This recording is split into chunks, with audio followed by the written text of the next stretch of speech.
YouTube channel kartun Jepun.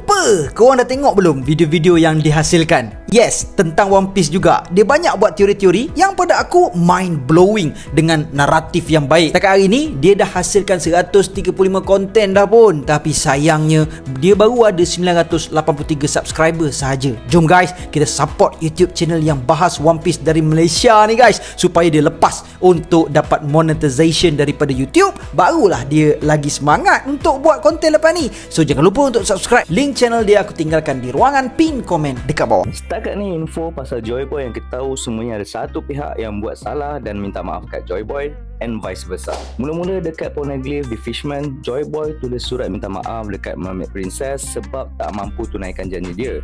Lepas tu dekat Zou, dan baru ni pula Iron Giant minta maaf dekat Joy Boy. Dah lebih 800 tahun baru masing-masing sibuk nak minta maaf. Tapi hang perasan tak? Sebenarnya ada kaitan yang sangat ketara antara ketiga-tiga kejadian saling bermaafan ni. Kepada korang yang nak aku review bisnes korang ataupun media sosial ataupun YouTube, TikTok korang ke apa, sekarang untuk 10 orang terawal aku nak buka package berharga RM50 sahaja, hanya yang terawal sahaja tau. Link WhatsApp aku tinggalkan di ruangan pin komen dekat bawah juga. Pertarungan akhir One Piece antara dendam zaman dan kebangkitan kegelapan. Dalam langit cerita agung One Piece yang dicipta dengan pena sakti Ichiro Oda, tersisip satu nubuat agung yang berakar sejak 800 tahun dahulu. Nubuat tentang perang terakhir yang bakal menggegar landasan sejarah dunia. Pertarungan yang melangkaui sempadan masa, bangsa dan ideologi. Ini bakal menjadi medan pengakhiran antara yang tertindas dan yang menindas, antara cahaya dan bayang-bayang, antara Joy Boy dan Imu. Dua watak yang ditakdirkan bertembung di pentas sejarah yang telah lama ditinggalkan debu kesenyapan. Tatkala arus cerita kini menghampiri klimaksnya, peminat tidak dapat menafikan bahawa pertembungan ini bukan sekadar satu konflik kuasa, tetapi lambang kepada revolusi pemikiran dan pembebasan peradaban. Joy Boy, tokoh legenda yang pernah hidup dalam zaman kosong, Void Century, telah memulakan gelombang kebangkitan. Namun kini, waris semangatnya, Monkey D. Luffy, telah mewarisi bukan sekadar buah syaitan legenda, malah semangat dan tekad Joy Boy untuk meruntuhkan rejim penindas yang dipelopori oleh Imu, makhluk misteri yang memerintah dari balik tirai kerajaan dunia. Namun di celah-celah jalur pertembungan ini, muncul satu watak yang lebih menggerunkan, bukan kerana kekuatan zahir semata-mata, tetapi kerana kelicikan dan kekaburan motifnya. Dialah Marshall D. Teach, atau lebih dikenali sebagai Blackbeard. Watak ini bukan sekadar antagonis, bahkan cerminan terbalik kepada Luffy sendiri, seorang yang berkongsi impian yang sama untuk menjadi raja, tetapi dengan niat yang amat bertentangan. Luffy mahu menjadi Raja Lanun kerana ingin merdeka, bebas daripada belenggu dunia. Blackbeard pula mengidamkan takhta itu demi kuasa mutlak untuk menundukkan dunia ini di bawah telapak kakinya. Perbezaan niat inilah yang menjadikan pertentangan mereka begitu bermakna. Bukan sekadar perlawanan kekuatan, tetapi juga perlawanan falsafah. Ramai percaya bahawa Imu merupakan musuh utama dalam One Piece. Beliau telah hidup sejak zaman kosong dan dipercayai bertanggungjawab terhadap segala bentuk penindasan dan penghapusan sejarah yang berlaku selama berabad-abad.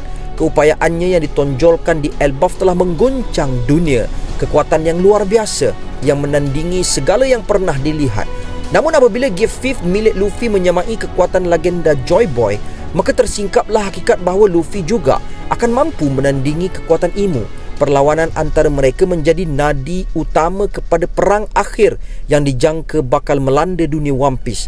Tetapi di saat debu peperangan mula reda, muncullah Blackbeard, sang pemangsa yang menunggu dalam bayang-bayang, menanti saat terbaik untuk menerkam. Teach bukan lanun biasa. Beliau adalah arkitek strategi, bukan pejuang yang bertarung atas nama maruah. Setiap langkahnya diatur dengan teliti, menunggu peluang untuk meraih kemenangan dengan usaha paling minima. Dan kini, beliau telah pun menguasai dua daripada tiga jenis buah syaitan utama, Logia dan Paramisia, melalui kekuatan Yami Yami Nomi dan Gura Gura Nomi. Gabungan kekuatan ini sahaja sudah cukup untuk menggegar dunia. Namun teori peminat menyatakan bahawa Blackbeard akan melengkapkan segi tiga kuasa itu dengan memperoleh satu lagi zoan mitosik yang kini dipercayai dimiliki oleh Imo. Jika teori ini menjadi kenyataan, maka Blackbeard akan mencuri buah syaitan milik Imo selepas Luffy menewaskannya.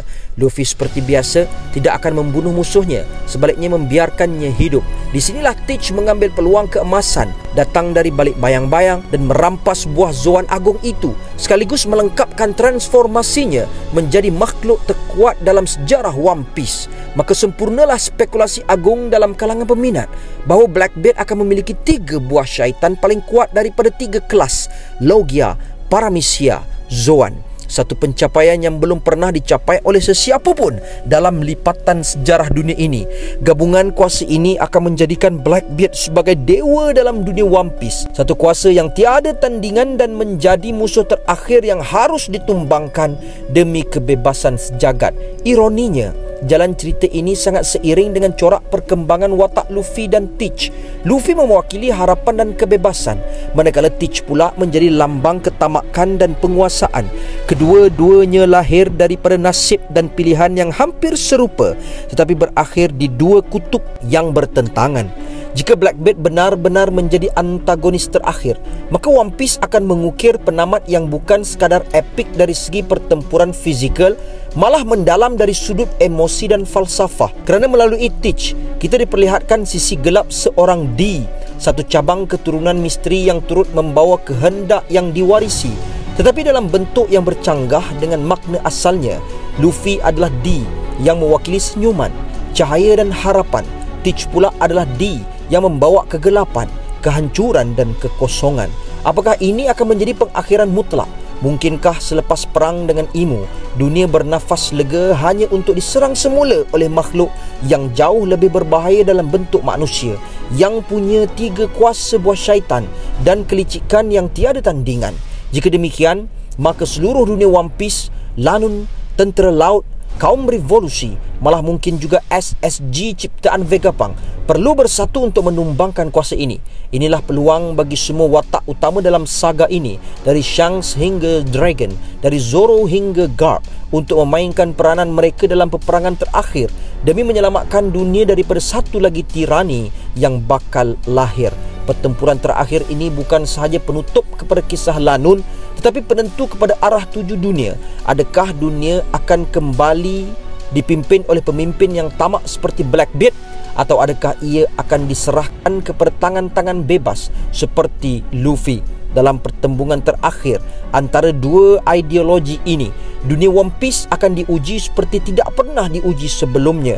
Dan tatkala langit menggelap dengan bayang Blackbeard, harapan dunia bergantung kepada sinar yang dibawa oleh D yang satu lagi, sang pemuda yang tidak pernah gentar menentang tirani biarpun maut menanti di hadapannya.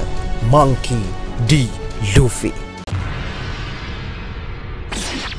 Guys, kepada korang yang mencari baju smart-smart, contohnya macam baju ni, korang boleh tekan link dekat pin komen tau, sebab ada banyak design yang korang boleh pilih dengan harga yang sangat murah.